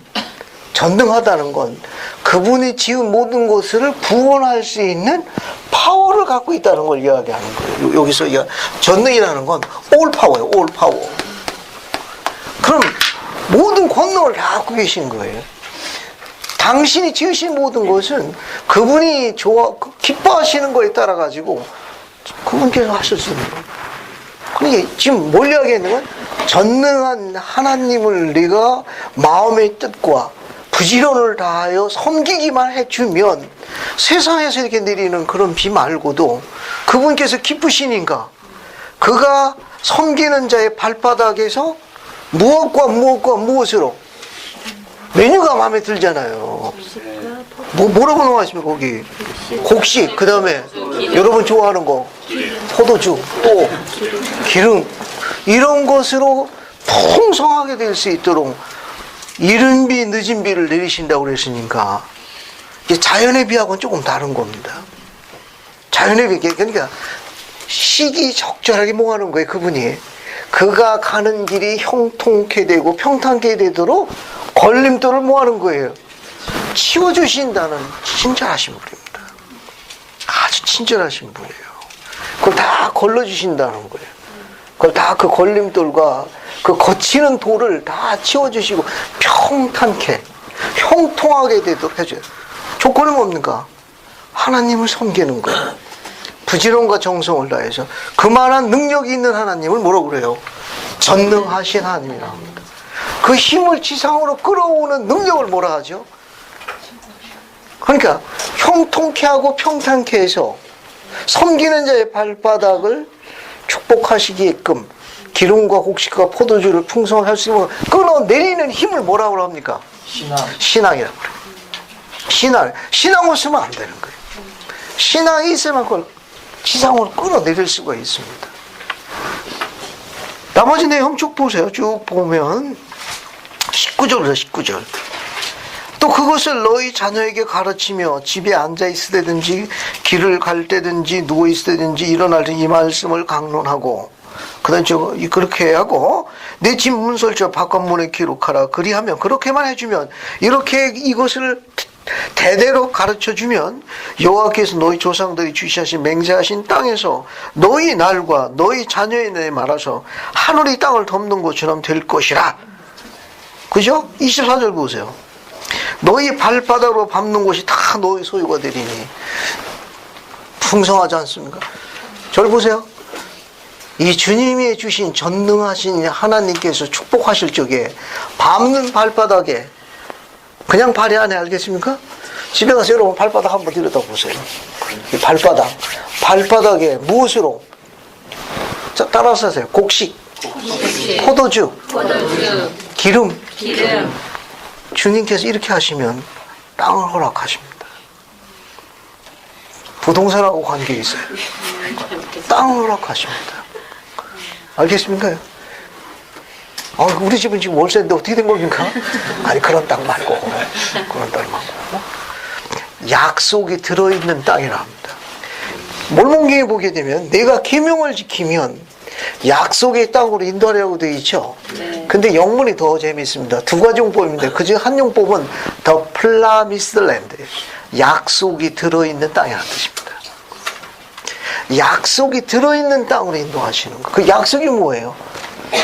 전능하신 하나님을 네가 정성을 섬기기만 하면 네 발바닥을 뭐 하는 겁니까? 축복해서 무엇으로? 곡식과 포도주와 기름으로 축복한다는 약속이 들어있는 땅으로 인도할 것이라. 걱정할 거 없습니다. 주님께서 보호하시는 거예요. 주님께서 그 즐거움을 갖고 계십니다.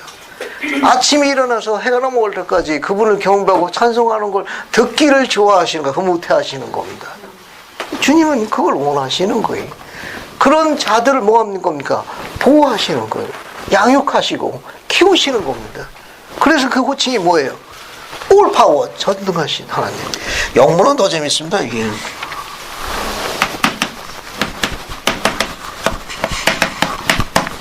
The Mighty God, Mighty.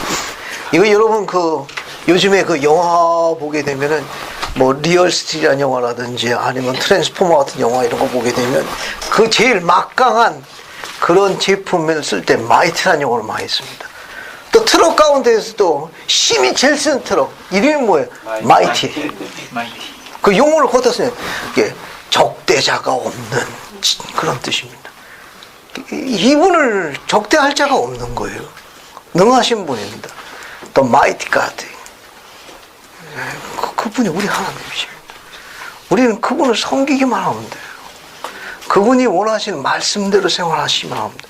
그러면 이제 오늘 집에 와서 제가 발바닥 보라고 한 이유를 이해하실 거예요. 그 발바닥이 제일 아름다운 거예요. 세상에 아름다운 게 외모를 많이 하게 하는데 천만의 말씀 그 발바닥입니다. 신을 경외하는 자의 발바닥이 그 아내 곁을 떠나지 않는 그 발바닥인 겁니다. 그 남편 곁을 놓지 않는 그 발바닥을 축복한다 그런 뜻입니다. 집에 가서 말씀 사랑해 주시고 특히 바깥분 되신 분들은 마사지 좀 해주고 그래요. 그 발이 없어지면 꼴이 흉해지는 거예요. 이제 뭐 기름, 곡식, 포도주 이거 첫자들도 아무것도 없다고. 자, 또 보세요. 설명을 했고 이 기모제라는 이 뜻은 영문이 원더풀입니다. 원래 원더풀 하면 이상한 그런 뜻이죠. 그런 뜻도 있지만 이 기모라는 것은 기이한 그런 뜻도 있습니다.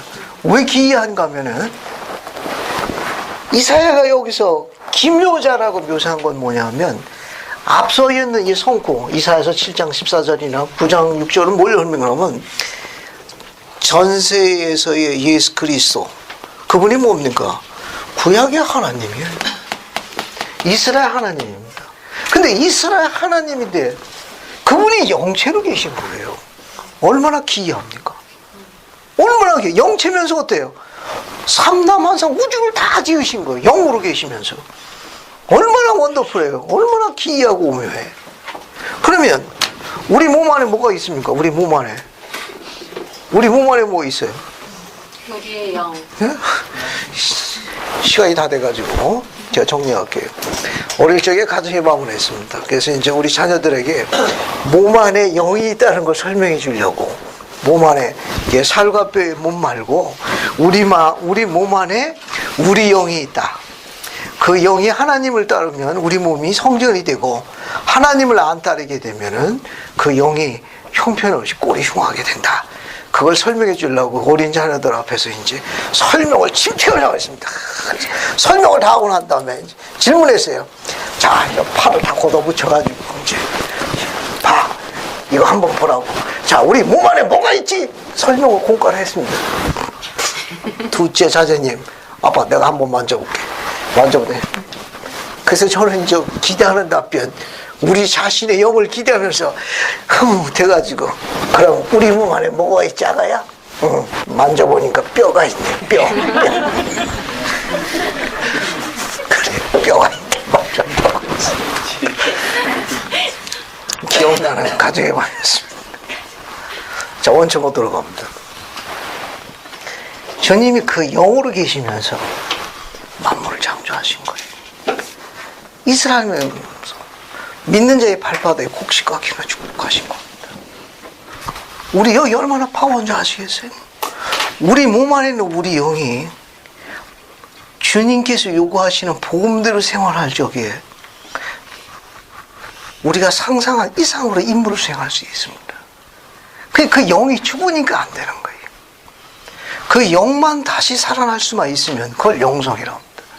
그 영성만 다시 저만을 일으킬 수 있으면 기대 이상의 실적을 냅니다.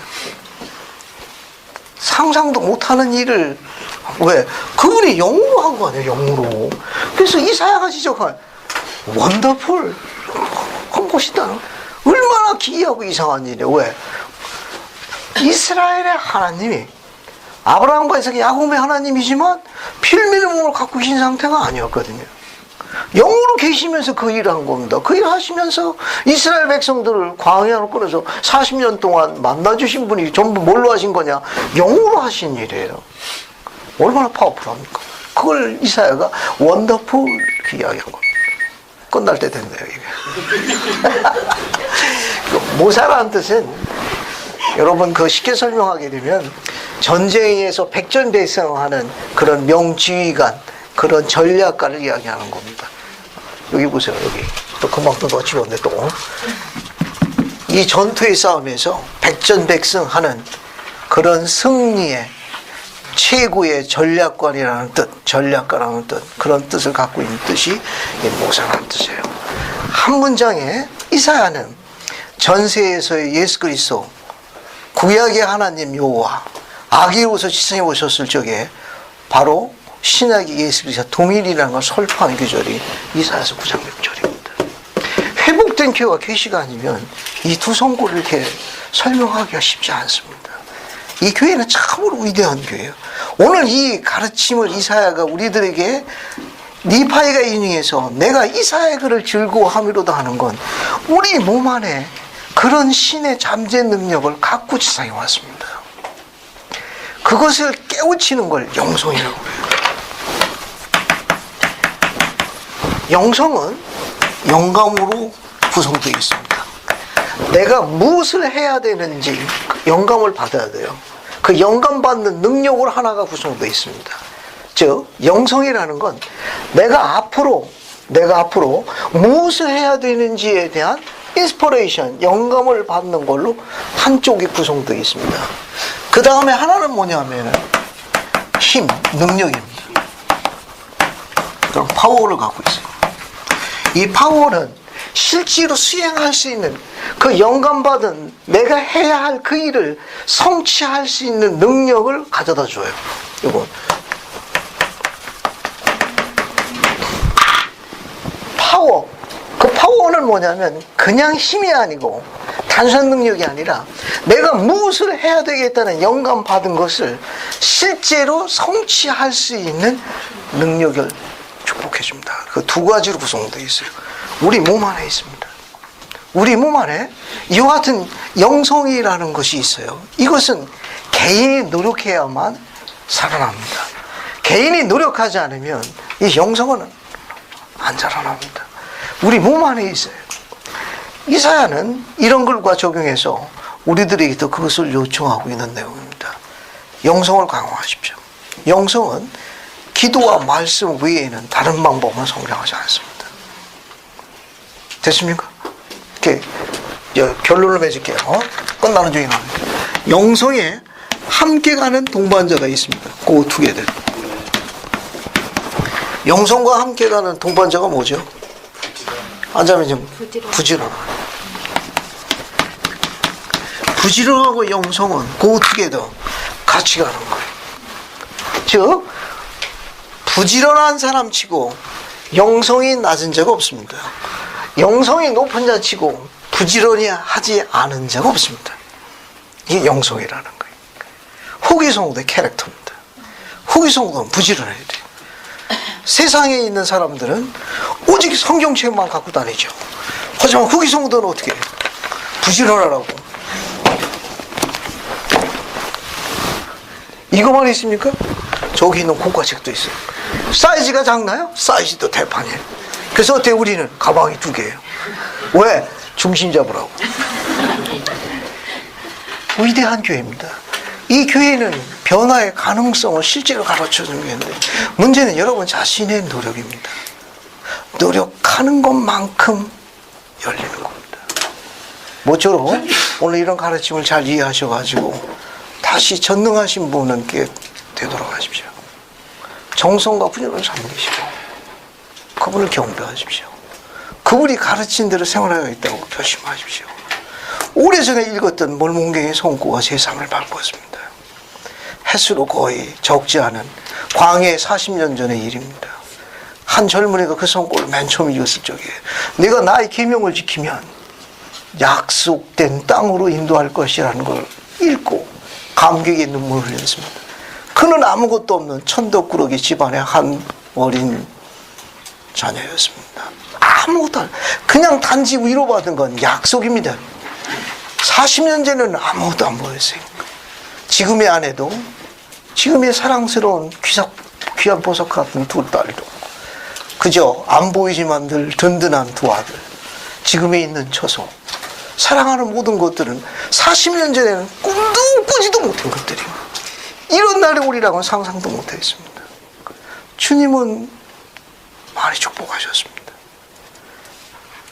제 발바닥을 축복하셔가지고 곡식과 기름과 포도 축복하셨습니다.